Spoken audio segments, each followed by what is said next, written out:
গাজায় যুদ্ধবিরতির জন্য সংশোধিত প্রস্তাব দিয়েছে ফিলিস্তিনি প্রতিরোধ আন্দোলন হামাস। নতুন প্রস্তাবে স্থায়ী যুদ্ধবিরতি এবং ইসরায়েলি সেনা প্রত্যাহারের ব্যাপারে অটল থেকেও বেশ নমনীয়তা প্রদর্শন করেছে ইসরায়েল। গাজায় যখন যুদ্ধবিরতির পথ খুলছে তখনই রক্তে আগুন জ্বেলে দেয়া মন্তব্য করলেন ইসলামিক জিহাদের সশস্ত্র শাখা আল কুদস ব্রিগেডের মুখপাত্র আবু হামজা।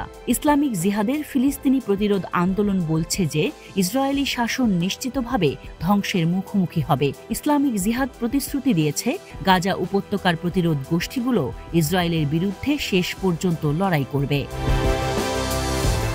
ইসলামিক জিহাদের সশস্ত্র শাখা আল কুদস ব্রিগেডের মুখপাত্র আবু হামজা শুক্রবার লেবাননের আল মায়াদিন টেলিভিশন নেটওয়ার্কে এই মন্তব্য করেছেন।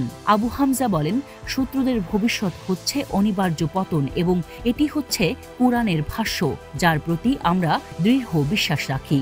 যখন আমরা আমাদের শত্রুদের দখলদার বলে উল্লেখ করি তখন তার মানে দাঁড়ায় এই শত্রুর বিরুদ্ধে শেষ বুলেট পর্যন্ত লড়াই করতে হবে।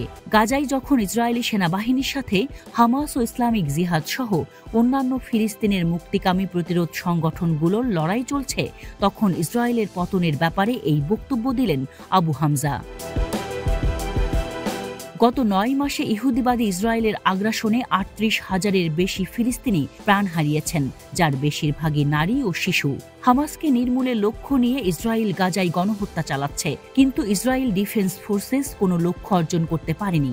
এ সম্পর্কে আবু হামজা বলেন, ফিলিস্তিনের প্রতিরোধ যোদ্ধারা শত্রুদের হিসাব নিকাশ ভেঙে চুরমার করে দিয়েছেন এবং তাদের লক্ষ্য অর্জনের পথে বাধা হয়ে দাঁড়িয়েছে। ইসরায়েলের সেনারা এবং তাদের সাঁজোয়া যানগুলো যে কোনো সময় যে কোনো স্থানে প্রতিরোধ যোদ্ধাদের হামলার শিকার হতে পারে। ইসরায়েলের প্রধানমন্ত্রী বেনিয়ামিন নেতানিয়াহু ভবিষ্যতে নিজেকে ক্ষমতায় ধরে রাখা এবং দুর্নীতির বিচারের মুখোমুখি হওয়া থেকে বাঁচাতে গাজা যুদ্ধকে দীর্ঘায়িত করছেন বলে উল্লেখ করেন ইসলামী জিহাদ আন্দোলনের মুখপাত্র আবু হামজা।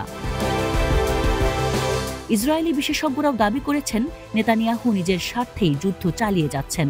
গাজায় যুদ্ধবিরতি ইস্যুতে নিজেদের মিত্র গোষ্ঠী হিজবুল্লাহর সঙ্গে বৈঠক করেছে গাজা উপত্যকা নিয়ন্ত্রণকারী রাজনৈতিক গোষ্ঠী হামাস।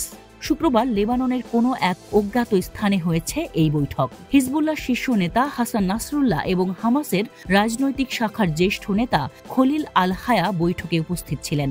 সেখানে গাজায় যুদ্ধবিরতি সংক্রান্ত নিজেদের প্রস্তাব হামাস উপস্থাপন করেছে বলে এক বিবৃতিতে জানিয়েছে লেবানন ভিত্তিক শিয়াপন্থী সশস্ত্র ইসলামী গোষ্ঠী হিজবুল্লাহর কেন্দ্রীয় কমান্ড।